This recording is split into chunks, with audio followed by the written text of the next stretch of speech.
Magandang araw, Malacanang Press Corps. Bilang bahagi ng pagbabalik sa ganda ng Maynila at pagsusulong sa sustainable travel and tourism, pinangunahan ni Pangulong Ferdinand R. Marcos Jr. ang launching ng Pasig Bigyang Buhay Muli Phase 4 kahapon sa Loton Pasig River Ferry Station. Isusulong ng Pasig River Rehabilitation Project ang pagbabalik ng natatanging ganda ng makasaysayang lagusan ng tubig. Layunin ng Phase 4 ng PBBM program na gawing mas walkable at bike-friendly ang tabing ilog sa tulong ng pagtatayo ng maayos, malinis at maaliwalas na walkways at bike lanes. Magkakaroon din ng mga commercial spaces sa kahabaan ng 530 meters na segment ng proyekto upang pasiglahin ang komersyo sa lokal na komunidad. Bukod sa sustainable initiatives ng programa, masaya ring ibinahagi ni Pangulong Marcos Jr.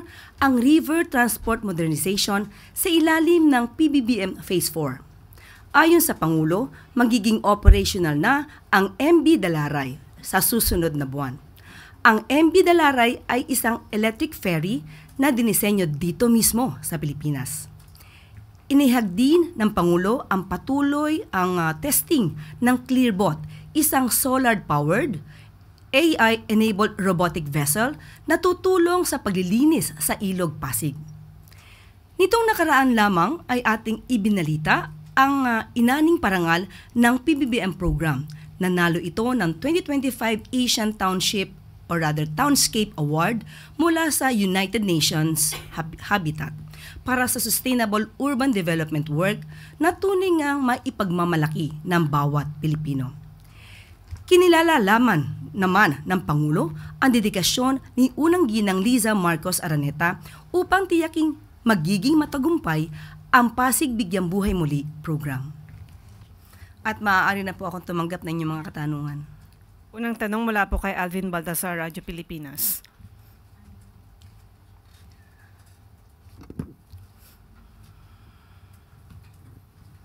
Yusek, good morning po. Yusek, mayroon pong proposal si Senator Sherwin Gatchalian na i-abolish na lang ang DPWH considering the gravity of corruption doon sa ahensya. Naisip po ba ito ng Pangulo on his part? Unang-una po, ang departamento, hindi po lahat ng mga nangangasiwa at hindi po lahat ng mga taong gobyerno sa DPWH ay masasabi nating gumawa ng kamalian. May mga public servants pa rin po at public officials na masasabi natin tumutugon sa kanilang mga obligasyon. Sa ngayon po ay hindi po pa naiisip kung dapat itong i-abolish dahil dapat ang tanggalin dito ay yung mga gumagawa ng mali. Madali naman pong malaman kung sino-sino ito. At sa tulong na rin po ni Secretary Vince, matatanggal po ang dapat matanggal sa ahensya.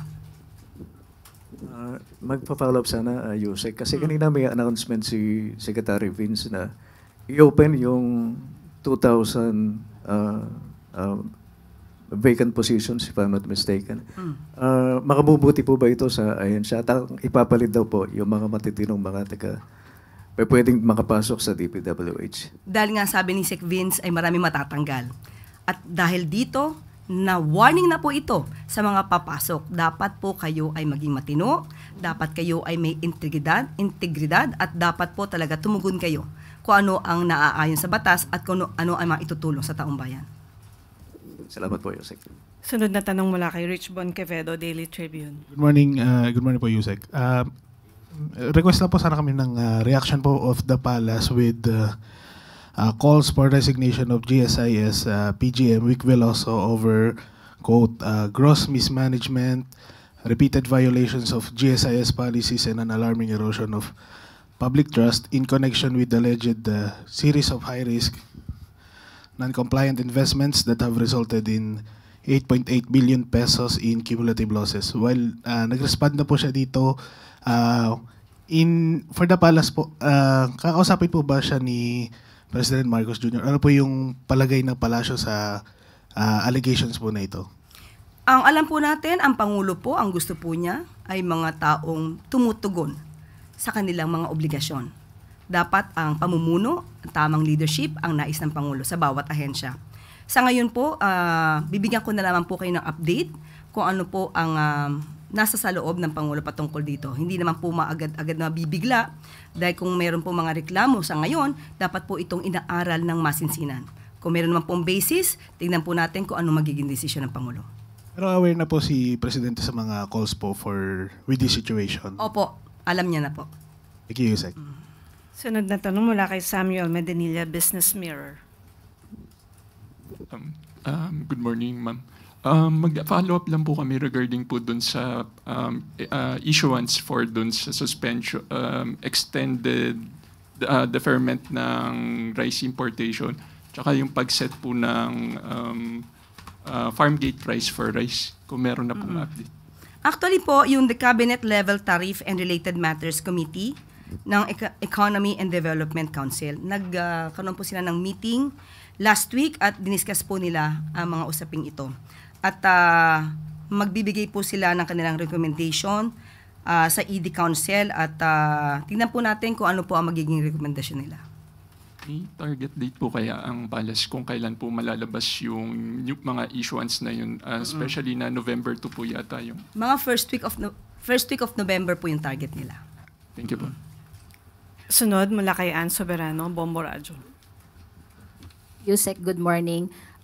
May statement po ba or reaction si Pangulong Marcos regarding po sa issue ng umano'y pension cut sa mga retired military generals and officers, especially those spreading misinformation? Though may paglilinaw na po dito ang Armed Forces of the Philippines. Sa ngayon po ay wala naman pong masasabi kung anong tugon ng Pangulo patungkol dyan. At ang issue po na yan ay sa AFP at kung meron silang aaralin, dapat muna po sigurong aralin. Follow-up lang, ma'am. May pananagutan pa rin po ba sa gobyerno ang mga retired AFP generals and officers since tumatanggap pa rin sila ng pension mula sa gobyerno? Ang pananagutan nila kung gumawa sila ng krimen, dapat po sila managot at ang korte po ang hahatol sa kanila. Salamat, ma'am. Sunod na tanong mula kay Ana Bayo, GMA Online. Morning, ma'am. Ma'am, what's the interest of the U.S. in the ongoing probe into the flood control projects of the ICI, given that last week po, pumunta si U.S. Embassy Acting Deputy Chief of Mission Michael Kelleher dun sa body? Nakausap po kami mismo at tinawagan po natin si Attorney Hosaka at tinanong po natin kung ano yung kanilang naging usapan. According to him, nagkaroon lang daw po ng courtesy call at inalam na po kung ano yung mandato ng ICI. Just courtesy call. But ma'am, do we see this as an indication that the body is inviting foreign development partners sa pag-audit po nung foreign assisted projects? Kasi we know naman po na may mga infrastructure projects na possible na funded or may assistance ng US. Wala po daw sila napag-usapan doon, kundi tinanong lang kung ano po yung mandato at yung methodology na ginagawa ng ICI. Pero patungkol po dyan sa mga ganyang klaseng mga opinion, wala po daw silang ganyan napag-usapan. Last na ma'am, did they offer assistance din po sa ongoing probe? Wala rin po sila napag-usapan. Nagtanong lang po talaga kung ano yung methodology at kung ano yung mandato ng ICI. Thank you, ma'am. Sunod, Liza Bonzo, Bilyonaryo. Good morning po, Yusek. Recently, Congressman Kiko Barzaga posted online that Marcos administration is allegedly planning to arrest him over his speech on secession, and he also claimed that the administration stated former House Speaker Martin Romualdez is innocent. May we ask the Palace's response to these claims? Mahirap pong tumugon. Siguro mas maganda po kung kayo muna ang magtatanong sa kanya kung saan galing at anong basihan ang sinabi niya. Mahirap po kasi sumagot ng haka-haka, insinuation, ng walang basihan. So, mahirap bigay ng isang intelligent answer or response gamit ang pag-iisip sa mga bagay-bagay na wala namang basihan. Kayo po muna magtanong sa kanya, saan niya galing? Saan galing itong kanyang mga sinasabi? Okay po, Yusek. Second question, may we request naman po yung reaction ng Palace to the resolution issued by 34 major business organizations calling for urgent action from the President against corruption. They specifically emphasize na may mga fees and taxes daw po silang binabayaran to conduct business in the country, and in return, they expect the government to act more swiftly and transparently in addressing what they describe as a historic, massive, and unprecedented corruption scandal. Okay, sinimulan po ito ng Pangulo, ang sumbong sa Pangulo, nitong September. So makikita po natin kung gaano na po kalaki at ang inabot nito, kung gaano na kahaba ang inabot nito. Nagkaroon po ng Executive Order number 94 para po ma-establish ang ICI, ang Independent Commission, para po magkaroon ng mas malalimang pag-iimbestiga sa mga maanumalyang flood control projects at infrastructure. Nagkaroon na rin po ng mga pag-freeze ng assets, nagkaroon na rin po ng pag-issue ng mga ILBOS, ang DOJ, at nagkaroon na rin po ng recommendation ng pagsasampa ng kaso kay Congressman Zaldico. So marami pa pong nagawa at marami pa pong iniimbestigahan. Nararamdaman po ng Pangulo at ng administrasyon ang mga nararamdaman ng mga businessmen. Kaya po patuloy ang ginagawang pag-iimbestiga at patuloy ang pagpapabilis ng aksyon para po mapanagot ang dapat na mapanagot. At siguro ang hiling nilaman po natin doon sa mga obstructionists na gumagawa na lang ng iba't ibang kwento para sirain ang integridad ng ICI, bawasan nila to o hintuan na nila dahil hindi po ito nakakatulong sa ekonomiya. Thank you po, Yusek. Sunod na tanong mula kay Ivan Mayrina, GMA News. Ma'am, follow-up dun sa question ni Elijah. In that same statement, isa po sa panawagan ng business groups is for the President to empower the ICI with full legal authority for them to fulfill their mandate. At sa isa pong kaugnay na hakbang, si Congressman Erice called on the President to call for a special session of Congress para ipasa yung bill that will give more powers to the ICI. Is the President considering these calls na para po bigyan ng mas malawak na kapangyarihan ng ICI for them to fulfill their mandate more effectively? Mas maganda po talaga na magkaroon ng mas ngipin, pangil ang ICI. Pero sa ngayon po, nakikita naman po natin na maganda ang itinatakbo ng ICI. Pag nagpatawag po sila, kahit mga senador, kahit mga miyembro ng Kongreso, sila naman po ay tumutugon at nagbibigay ng kanilang pahayag. So sa ngayon po, maganda po ang tinatakbo ng ICI at iginagalang po ng mga witnesses or yung mga pinapatawag, mga di umanong concerned parties, ginagalang nilang ICI at tumutugon sila sa patawag. So is that to say that the President is satisfied with how the ICI is doing its job? At kung sinabi nyo nga po, maganda na, baka may igaganda pa, hindi na ho ito kino-consider ng Pangulo? Kung may igaganda pa, hindi naman po ito sasarahan ng pinto ng Pangulo. Pero sa ngayon po, sa nakikita po natin, maganda po ang itinatakbo ng pag-iimbestiga ng ICI. Panghuli po. on the SAL-ENS, may mga ilang members of Congress po, and Senator Risa today released their SAL-ENS. Meron na ho bang nag-request na makita ang SAL-EN ng Pangulo at binigyan na ho ba ng pahintulot ng Pangulo na ito i-release? As we speak, hindi pa po ako nabibigyan ng any information about that. Thank you. Din tanong mula kay Kelly-Sal Pardilla, PTV. Good morning po, Yusek. DILG Secretary Remulla inspected the new Quezon City Jail, saying those involved in flood control anomalies po ay maaring makulong doon, at sinabi niya rin po na sa aking palagay, aabot hanggang 200 tao ang masasama sa flood control scandal. Is Malacanang, ICI, or Ombudsman looking the same figure na? 200 lang talaga. Tignan po natin, kasi hindi pa naman po tapos yung investigasyon. Kung ganyan, sa tingin niya, na-estimate niya, ready naman po ang gobyerno kung sila ay dapat na makulong. Baka naman may mga pagkakataon na yung mga kaso maisasampa ay pwede namang matatawag na bailable. So, tingnan po natin. Sorry pa, follow-up. Sabi niya, I assume that the first round of indictments will be in the next 3 weeks.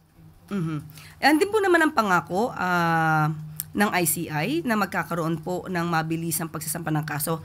Nagkakaroon lang po talaga ng pag-iipon ng mga ebidensya para hindi naman po malabnaw yung mga kasong isasampa nila at baka madismiss lamang po. Sayang po ang effort sa kanilang mga ginawa kung madidismiss lang po agad. Okay, Yusek Claire. Maraming salamat. 2 million family food packs at 720,000 pesos na halaga ng tulong ipinaabot sa mga tinamaan ni Tropical Storm Ramil. Alinsunod sa tagubilin ni Pangulong Ferdinand R. Marcos Jr. na siguraduhin na mabigyan ng agarang tulong at kapanatagan ang mga sinalanta ng Tropical Storm Ramil. Umabot sa 2 million family food packs ang inihanda ng DSWD para sa mga apektadong lugar. Binigyan din ng DSWD na mayroon pa itong mahigit 169 million pesos na standby fund na handang gamitin para sa ongoing disaster response operations. Sa pangunguna ni Secretary Rex Gatchalian, ang DSWD ay nakapamahagi na ng paunang tulong sa 382 family food packs at 547 ready-to-eat food boxes na nagkakahalaga ng 720,925 pesos. Ayon sa tala ng ahensya, may 14,500 affected families o 30,368 individuals mula sa 147 barangays sa Cagayan Valley, Central Luzon, Bicol Region at Western Visayas. Namahagi rin ang disaster response personnel ng DSWD ng mga ready-to-eat foods sa mga stranded passengers sa Bicol Region kung saan nagkaroon ng suspension ng sea travel. Nagpaabot din ng tulong ang ahensya sa Sorsogon kung saan unang naglandfall ang bagyong Ramil. Sa kabila ng sunod-sunod na sakuna sa bansa, lindol at bagyo, siniguro ng DSWD na sapat at tuloy-tuloy ang replenishment ng relief supplies para sa mga apektadong residente. Alinsunod pa rin ito sa utos ni Pangulong Marcos Jr. na siguruhing walang Pilipino na magugutom sa oras ng sakuna. Dami bidding at ibang tiwaling gawain hindi na uubra sa bagong government procurement law. Iyan ang babala ng Department of Budget and Management sa mga bidders na nagbabalak kumuha ng government contracts. Alinsunod sa direktiba ni Pangulong Ferdinand R. Marcos Jr. sa ahensya na lalong higpitan ang pagbabantay sa kaban ng bayan. Inisa-isa ni Budget and Management Secretary Amena Pangandaman ang mga mahalagang nilalaman ng new government procurement law, gaya ng mandatory disclosure of beneficial ownership information. Layunin ng bagong probisyon ng batas na gawing mas masinsin ang pagkilati sa mga potential bidders ng government projects upang maiwasan ang conflict of interest na maaaring pag-ugatan ng korupsyon. Bawal na ang sabwatan gaya ng palit pangalan at iba pang baluktot na pamamaraan. Ang hakbang na ito ay pagpapatatag lamang sa adhikain ni Pangulong Marcos Jr. na puksain ang mga tiwaling gawain bago pa man simulan ang government bidding. At dito na po nagtatapos ang ating press briefing. Magandang araw para sa bagong Pilipinas.